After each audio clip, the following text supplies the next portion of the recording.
What's good, ladies and gentlemen? So if you watch podcast number 128 about the JP Morgan gold spoofer John Edmonds and his cavalry of other gold spoofers at JP Morgan and HSBC and whatever other banks are engaging in such behavior, Bank of Nova Scotia and so on, if you watched it to the end, you watched the sneak peek I gave into the daily videos I send out to my SK Wealth Academy patrons. As long as you're a transcendent level patron or higher, which is only a measly $5 a month, you will receive these daily videos every week. And in that, I actually didn't even upload the whole clip because usually the daily videos I send out are about 4 to 5 minutes long. On occasion, they may be 9 or 10 minutes long, but on average, you're usually 4 to 5 minutes long. I gave about a 1.5 to 2 minute clip of that sneak preview on July 1st before gold and silver prices really went up. But I forgot to give you a second clip on another day. And I really wanted to upload that into my sneak peek into this, my Patreon only content, because a lot of people think that gold and silver analysts such as myself are perma-bulls, which is totally nonsense because as my patrons know, I really analyze a lot of the manipulation behavior of bullion bankers to give predictions to my patrons as far as the immediate price behavior of gold and silver. So I wanted to give another prediction I gave on August 19th, which is on one day ahead of the West. So that's actually the evening of August 18th. And during that time, gold was still trading almost at 2,000. I think it was like 1,993 or $4 an ounce at that time in the Asian futures markets, and silver was just trading a tad under $28 an ounce in the silver futures market. And that was after it got knocked down quite substantially on August 12th, so just 1 week prior, the Wednesday prior to August 19th. But I mentioned that the bankers were probably going to unleash their third prong of attack, which was propaganda. So I said that I doubted that gold would regain the $2,000 mark and silver would regain the $30 an ounce mark in the futures markets by the end of this month. And I said likely we would see lower prices. So I wanted to include that clip just to show you that when I see some data that suggests gold and silver prices are heading lower, I will let my patrons know.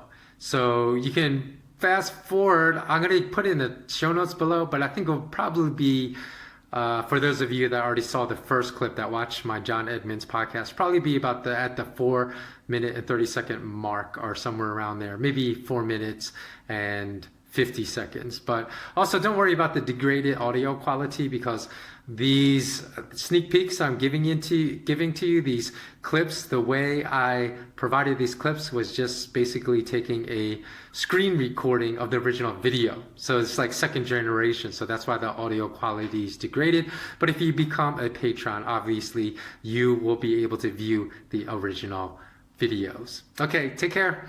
Have a beautiful day, everyone. And let's talk gold and silver. Gold and silver, it appears, and I'm going to qualify this statement in a second, that gold and silver are on their way. Well, silver broke out strongly above the $17.80 an ounce resistance level I had spoken about for a while now, and it's trading at $18.23 as I speak.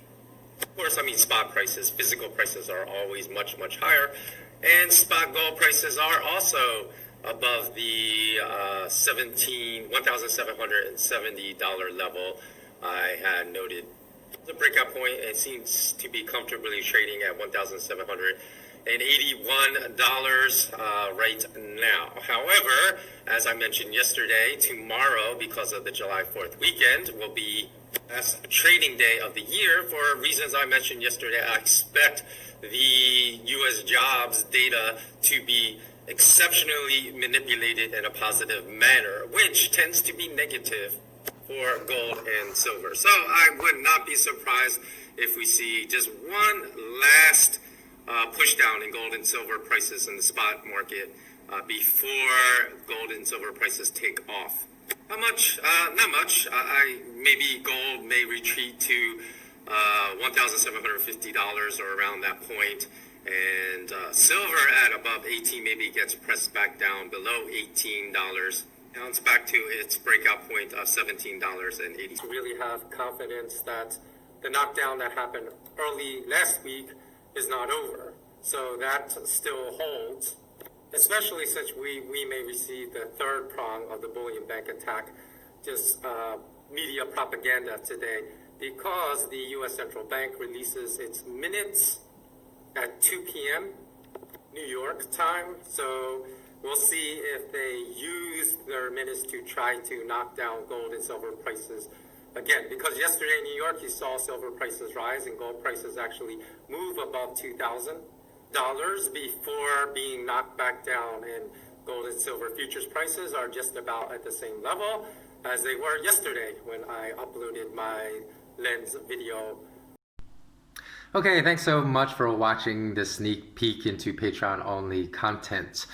And if you wish to know what price levels I have provided to my patrons, not based upon technical resistance and support levels of charting, but based upon my 2 decades of following bullion banker price manipulation of gold and silver futures markets, then you can sign up, become a patron for the cost of a cup of coffee per month and receive that information as well. Because the price points I provided were when gold futures were almost still trading at $2,000 an ounce, and when silver futures were still trading at near $28 an ounce. And since then, gold and silver prices have descended towards the price levels I provided to my patrons. And before I go, I want to discuss one other item. And this is for those of you that watched the podcast I uploaded regarding gold spoofing, which I encourage everyone to watch, because you're certainly never going to learn about this in any MBA program anywhere in the world, or even in any PhD of economics program anywhere in the world, because these types of academic programs do not give you the real skinny on how financial markets actually operate. That is something left up to people that want to self-educate themselves regarding these price control mechanisms. So regarding the reasons, and in that podcast is the one that references JP Morgan gold spoofer John Edmond. So I can't recall the number. I think it was number 128, podcast number 128. But if not, just look for JP Morgan gold spoofing in the title, and that's the one to go watch. Now, interestingly enough, I posed a question. I asked people to comment. I said, what do you think is going on here with the long drawn out process of the U.S. Justice Department in sentencing? Because they've arrested many bankers from many different banks for gold spoofing practices, but have not sentenced them as of yet. And in particular, I discussed one JP Morgan banker who was arrested at the end of 2018. So it's been almost 2 years, still has not been sentenced. And he has received sentencing dates thus far 3 times. So his sentencing has been postponed 3 times, and it's been postponed indefinitely, I guess, because he was supposed to be sentenced. The last time date given was June of this year. Didn't happen. So I gave 2 possible reasons. I said, one, they're just yanking our chain, just like the Commodities Futures Trading Commission did in their fake investigation into JP Morgan silver spoofing, which by now we know, because that was years ago, and it lasted 5 years. 5 years they kept giving us lip service, and there were people naive enough to believe that they were actually going to sentence JP Morgan bankers to prison for spoofing silver markets in the silver futures markets. And by now we know that JP Morgan bankers spoofed.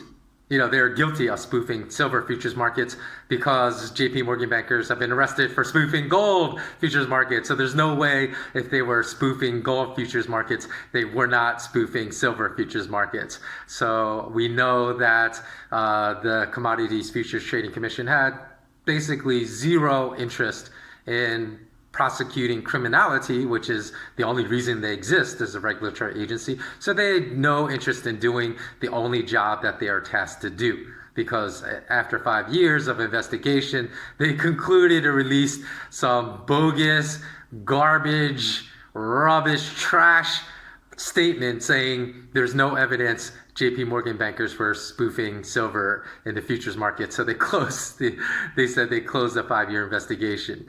So that was one, they're just yanking our chain, giving us this whole smoke and mirrors, dog and pony show.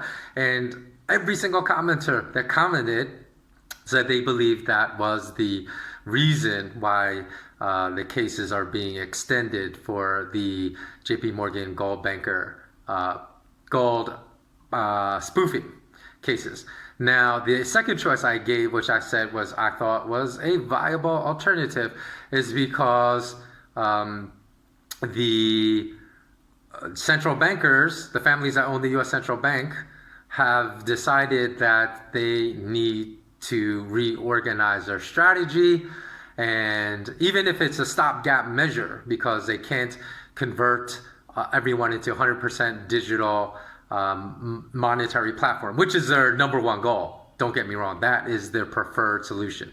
Convert the entire world to 100% digital monetary platform, because we would all become serfs at that point and financial slaves. Because, if I make like this kind of video, then they'll just go find this person's account, shut it off, and then, I would have no money. So that would give them absolute tyrannical control over our financial lives. So that's their number one goal. But as a stopgap measure, I suggested that they may go back to a Bretton Woods style system, which is not a gold standard, but out of necessity, because they would actually fear China doing something else. And this is given that they're not working with China. I know they've been in China, like, the Kissingers, the Bushes have been in China for decades. So, and HSBC, which is one of the biggest banks in China, is totally British ruled. So they have been infiltrating China for centuries. So I'm not so sure that the People's Bank of China, PBOC, isn't under the thumb of these Western bankers that control the rest of central banks all over the world.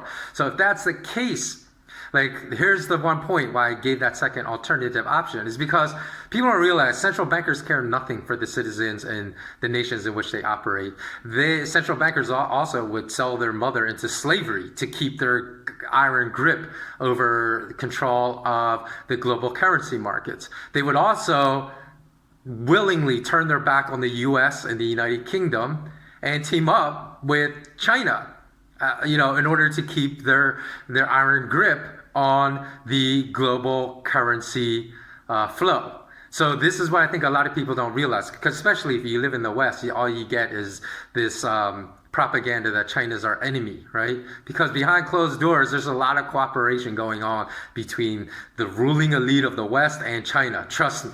So, all we get is China's our enemy. That would never happen.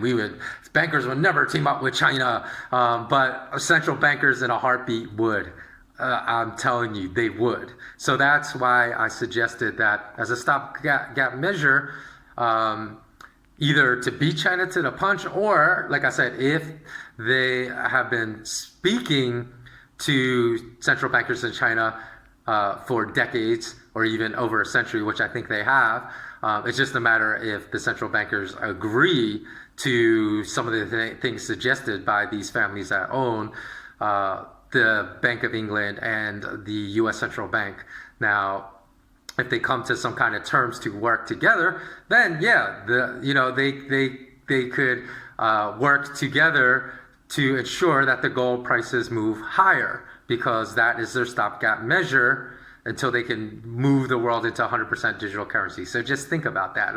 Do you think that is a viable alternative? Comment below. I really want to hear what people think because I don't think people really consider that central bankers will do anything, and they have no interest, no loyalty to any nation. Like people think these Western bankers have loyalty to the UK and the US. There's no loyalty there. They would go work with anyone. They would go work with terrorists. They would go work with ISIS if ISIS like had their own country, and ISIS could guarantee the central bankers that they could maintain global control over the currency flow in the entire world. They would gladly sell out the citizens of the nation and go work with ISIS to do this. So comment below, let me know what you think, and thanks so much for watching to the end. All right, have a beautiful day. Take care.